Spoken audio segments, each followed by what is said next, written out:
Breaking news చూస్తున్నారు. కర్ణాటక మైసూరులో దారుణం జరిగింది. ఒకే కుటుంబానికి చెందిన నలుగురు మృతి చెందారు. ఈ ఘటన రెండు వేరువేరు అపార్ట్మెంట్లలో జరిగింది. ఈ మృతి అనుమానాస్పద స్థితిలో వాళ్ళ మృతికి సంబంధించి పోలీసులు కేసు రిజిస్టర్ చేయడం జరిగింది.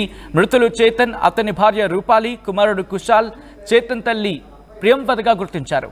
చేతన్ మిగతా ముగ్గురిని హతమార్చిన తర్వాత, చంపేసిన తర్వాత తాను ప్రాణాలు తీసుకున్నట్లు ప్రాథమికంగా గుర్తించారు పోలీసులు. అప్పులు, ఆర్థిక సమస్యల కారణంగానే చేతన్ బలవన్ మరణానికి పాల్పడ్డా? ప్రస్తుతం ఈ కోణంలో పోలీసుల దర్యాప్తు జరుగుతోంది. ప్లాస్టిక్ కవర్ను తలకు చుట్టుకొని ఉరివేసుకున్నాడు చేతన్. మిగతా ముగ్గురిని ఎలా చంపాడు అనే దాని మీద విచారణ కొనసాగుతోంది. ఘటనా స్థలానికి చేరుకున్నారు ఫోరెన్సిక్ టీం అక్కడికి చేరుకొని విచారణ వేగవంతం చేయడం జరిగింది. బ్రేకింగ్ న్యూస్ చూస్తున్నారు.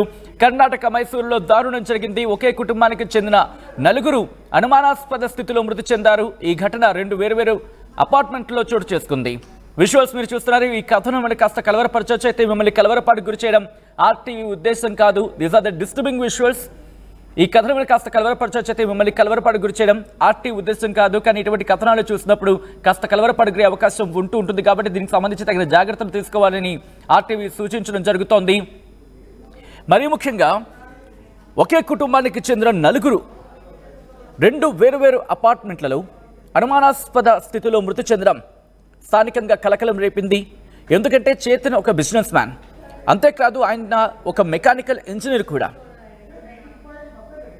రూపాలి వయసు 43 ఏళ్ళు, ఆయన భార్య వయసు, అలాగే 15 ఏళ్ల కొడుకు కూడా ఉన్నాడు, 65 ఏళ్ల తల్లి కూడా ఉంది. వీళ్ళందరినీ చంపేసిన తర్వాత తాను కూడా బలవన్ మరణానికి పాల్పడ్డాడు అనే కోణంలో పోలీసుల దర్యాప్తు జరుగుతోంది. మరి ముఖ్యంగా ఈ ఘటన ఒక్కసారిగా స్థానికంగా అందరినీ షాక్కి గురి చేస్తుంది. ఎందుకంటే పోలీసులు చెప్తున్న కథనం ప్రకారం చేతన్ ఆయన ఉరివేసుకుని బలవన్ మరణానికి పాల్పడ్డాడు. మరి ముఖ్యంగా ప్లాస్టిక్ కవర్లో తనను చుట్టేసుకొని, దాంతోపాటు తన కొడుకు 10వ తరగతి చదువుతున్నాడు కొడుకు. ఆ కొడుకు కూడా వేలాడుతూ కనిపించాడు. మరి ముఖ్యంగా ఆయన కాళ్ళు కట్టేసి కొడుకు కూడా వేలాడుతున్న స్థితిలో కనిపించడం ఒకసారిగా కలకలం రేపింది. దాంతోపాటు కూతురు, ఇన్ఫ్యాక్ట్ ఆ తల్లి ప్రియంవద 62 ఏళ్ల ఆమె వేరే అపార్ట్మెంట్లో నివసిస్తోంది. మరి ముఖ్యంగా ఆమెను కూడా హతమార్చిన తర్వాత భార్యను కూడా చంపేశాడు. వీళ్ళందరినీ చంపేసిన తర్వాతే చేతన్ బలవన్ మరణానికి పాల్పడ్డాడు అనే అంశానికి సంబంధించి పోలీసుల విచారణ జరుగుతోంది. మరి ముఖ్యంగా commissioner of police Seema Latkar చెప్తున్న ప్రకారం ఏంటంటే, ఈ ఘటనకు, ఈ మృతికి సంబంధించి ఇంకా కారణాలు తెలియాల్సి ఉంది అంటూ చెప్పుకొచ్చారు. ఒకరు మాత్రం వేలాడుతూ, అంటే ఉరివేసుకొని కనిపించారంటూ కూడా అటు పోలీసు అధికారులు చెప్పుకొచ్చారు. మరీ ముఖ్యంగా ఆర్థిక ఇబ్బందులై చేతన్ను ఇంతటి ఎక్స్ట్రీమ్ స్టెప్ తీసుకునేందుకు దారితీశాయనే కోణంలో పోలీసుల దర్యాప్తు జరుగుతోంది. అంటే ఇంతటి దారుణానికి పాల్పడడానికి దారితీస్తున్న కోణంలో కూడా దర్యాప్తు జరుగుతోంది. మరి ముఖ్యంగా చేతన్ కుటుంబ సభ్యులు పోలీసులకు చెప్పారు. ఇది ఎప్పుడు సోమవారం నాడు పోలీసులకు ఇన్ఫార్మ్ చేశారు. అంటే ఆదివారం నాడు ఘటన జరిగి ఉండొచ్చు, లేకపోతే ఆదివారం కావచ్చు, ఆ ముందు రోజు కావచ్చు.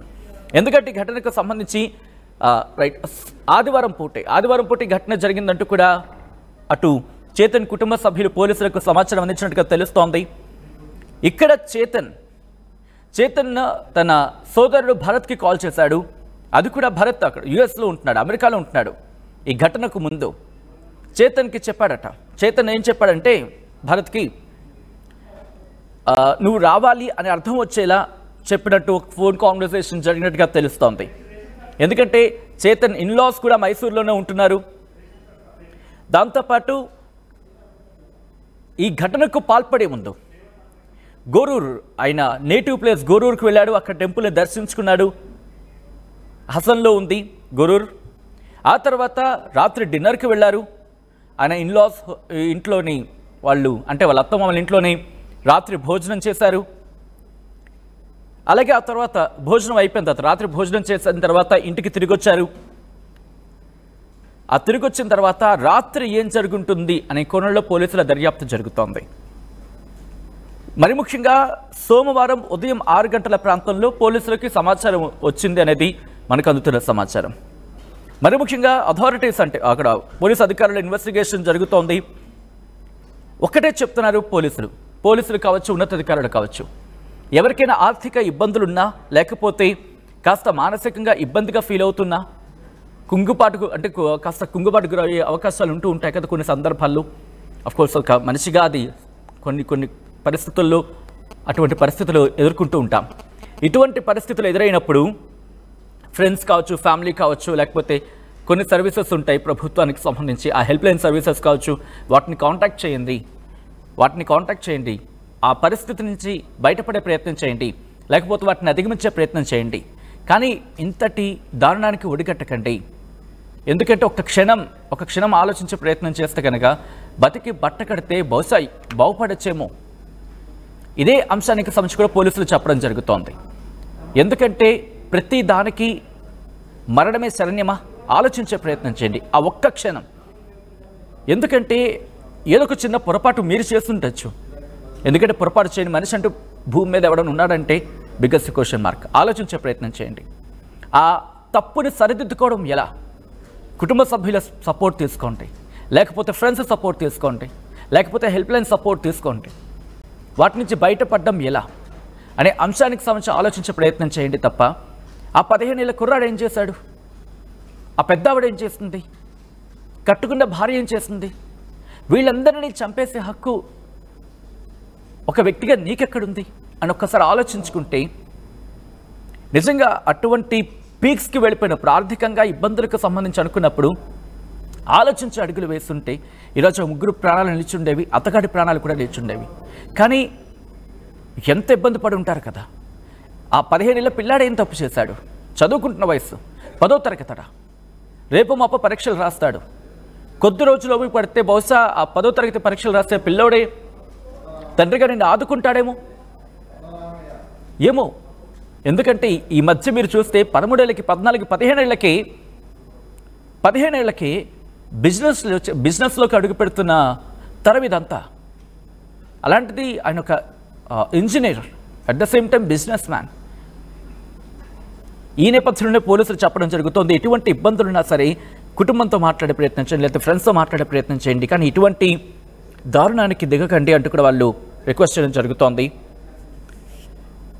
మరి ముఖ్యంగా ఈ చేతన్ అనే వ్యక్తి దుబాయ్లో పనిచేశాడు, ఇంజనీర్గా పనిచేశాడు. మైసూర్కి 2019లో తిరిగి వచ్చిన తర్వాత ఒక జాబ్ కన్సల్టెన్సీ ప్రారంభించాడు. ఇక్కడ ఈ జాబ్ కన్సల్టెన్సీ ఏంటంటే కనుక గ్రాడ్యుయేట్స్కి సంబంధించి దుబాయ్లో ఉద్యోగాలు ఇప్పించే ఒక ఫర్మ్, అంటే జాబ్ కన్సల్టెన్సీని అతగాడు ప్రారంభించాడట. దాని తర్వాత ఈ ఘటనకు సంబంధించి ఏం జరిగిందని కూడా పోలీసులు దర్యాప్తు జరుగుతోంది. కానీ ఆదివారం విషయానికి వస్తే మళ్ళీ ఆ ఘటనకు సంబంధించి ఆ కుటుంబాన్ని హసన్లోన్, తన సొంతూరు హసన్లోని గొరూరులోని గుడికి తీసుకువెళ్ళాడు.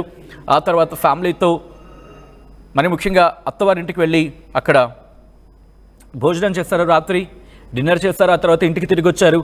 ఆ రాత్రి ఏం జరిగింది అనేది అంశానికి సంబంధించి ఇప్పుడు పోలీసుల ఇన్వెస్టిగేషన్ జరుగుతోంది. మరి ముఖ్యంగా పోలీసుల అనుమానం ఏంటంటే ముందుగా భార్యకి విషం ఇచ్చి ఉంటాడు, ఆ తర్వాత కొడుక్కి, ఆ తర్వాత వాళ్ళ అమ్మగారిని అంటే చేతన్ వాళ్ళ అమ్మగారిని కూడా చంపేసిన తర్వాత తనకు తాను బలవన్మరణానికి పాల్పడి ఉంటాడు అంటూ కూడా పోలీసుల అనుమానానికి సంబంధించి పోలీసులు ఆ కోణంలో దర్యాప్తు చేయడం జరుగుతోంది. అయితే ఇక్కడ విషం ఇచ్చాడు అనే అంశానికి సంబంధించి ఎక్కడ క్లూ దొరకలేదు. కానీ పోలీసుల దర్యాప్తు మాత్రం జరుగుతోంది.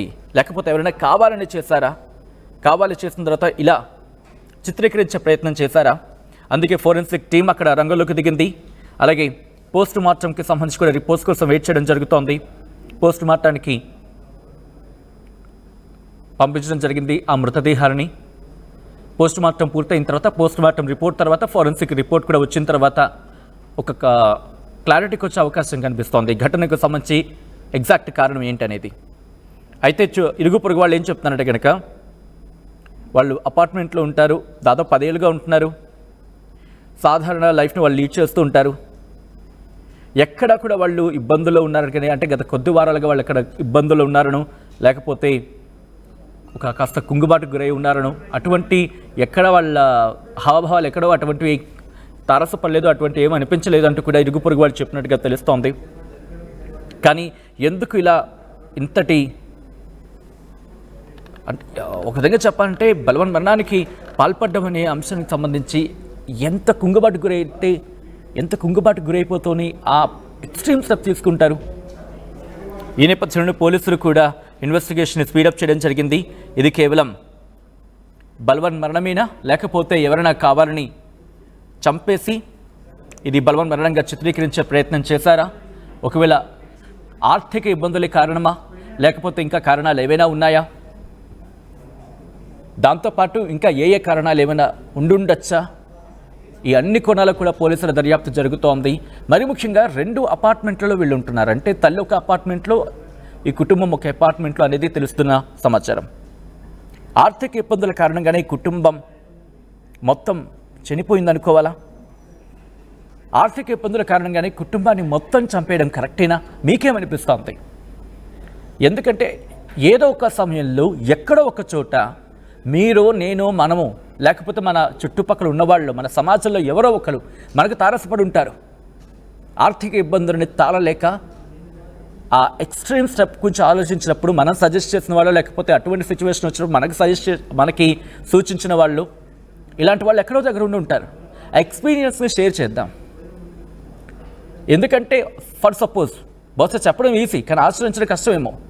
100 రూపాయలు ఖర్చు పెట్టాల్సిన చోట 10 రూపాయలు, 15 రూపాయలు, లేకపోతే 50 రూపాయలు ఖర్చు పెట్టి మినిమైజ్ చేసుకుంటూ ఒకవేళ అటువైపు ఇంకా ఎక్స్ట్రీమ్ స్టెప్స్కి వెళ్ళిపోతున్నాం అనుకున్న సందర్భంలో కాస్త కుటుంబంతో మాట్లాడుకోవడము, ఫ్రెండ్స్తో మాట్లాడుకోవడము,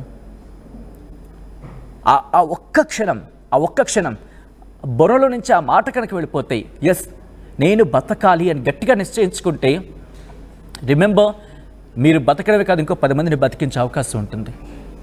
చెప్పే ప్రయత్నం చేయండి. ఆర్థిక ఇబ్బందుల కారణంగా ఒక వ్యక్తి చేసే తప్పు, ఆ వ్యక్తి చేసే తప్పు అనే కరెక్ట్గా చెప్పడానికి కూడా లేదు. ఎందుకంటే ఏ వ్యక్తి అయినా తన కుటుంబం గురించి ఆలోచించే ఫైనాన్షియల్గా ముందుకు వెళ్ళే ప్రయత్నం చేస్తాడు. ఆ సమయంలోనే అటు ఇటు అడుగు తడబడినప్పుడు తను పడిపోతాను అనే భయంతో, నేను పడిపోతే నా కుటుంబం ఎక్కడ ఇబ్బంది అయిపోతుందని ఒక అనుమానంతో ఇటువంటి ఎక్స్ట్రీమ్ స్టెప్స్కి వెళ్ళిపోతూ ఉంటారు. కానీ అదే సమయంలో మీరు గుర్తుపెట్టుకోండి, మరి ముఖ్యంగా యంగ్స్టర్స్కి సంబంధించి మాట్లాడుకుంటున్న సందర్భం మీకు గుర్తుంటే, కరోనా టైంలో ప్రపంచం అంతా కుదేలైపోయింది. ఆర్థికంగా ప్రపంచం అంతా కుదేలైపోయింది. కానీ భారత్ మాత్రం, మరి ముఖ్యంగా కొన్ని సందర్భాల్లో భారత మహిళా శక్తి కాపాడింది. ఆ పోపుల డబ్బాలే కాపాడేస్తాయి. కాబట్టి వాళ్ళతో మాట్లాడే ప్రయత్నం చేయండి. ఆ పోపుల డబ్బాలో దాచిన రూపాయి కాపాడేస్తుంది ఆ కుటుంబాన్ని. ఎన్నో కుటుంబాలు సిద్ధమైపోయిన పరిస్థితి. అఫ్కోర్స్ ఆ ఇంపాక్ట్ ఉంది, కాదని ఎవరు అనట్లేదు. కానీ కొన్ని కుటుంబాలని, మరి ముఖ్యంగా కొన్ని వేలు కాదు కొన్ని లక్షల కుటుంబాలను కాపాడింది ఆ పోపుల డబ్బానే. ఆ పోపుల డబ్బాలో దాచిన 10 రూపాయలు, 20 రూపాయలు, 100 రూపాయలే. కాబట్టి మీరు ఎక్కడైనా ఎక్స్ట్రీమ్ స్టెప్ తీసుకోవాలనుకున్నప్పుడు మీ భార్యతోనూ, మీ అక్కతోనూ, మీ చెల్లెతోనూ, లేకపోతే మీ అమ్మతోనూ, మీ అమ్మమ్మతోనూ, మరీ ఎంతకాక మీ ఫ్రెండ్స్తోనూ మాట్లాడే ప్రయత్నం చేయండి. కమ్యూనికేట్ అయ్యే ప్రయత్నం చేయండి. ₹1 ఆ సందర్భంలో మీకు దొరికినా దొరకకపోయినా ఆ రూపాయి విలువ చేసే మాట దొరికిందా మీరు బతికేస్తారు. ఒక్కసారి ఇటువంటి ఇష్యూస్కి సంబంధించి మీరేమనుకుంటున్నారని చెప్పే ప్రయత్నం చేయండి.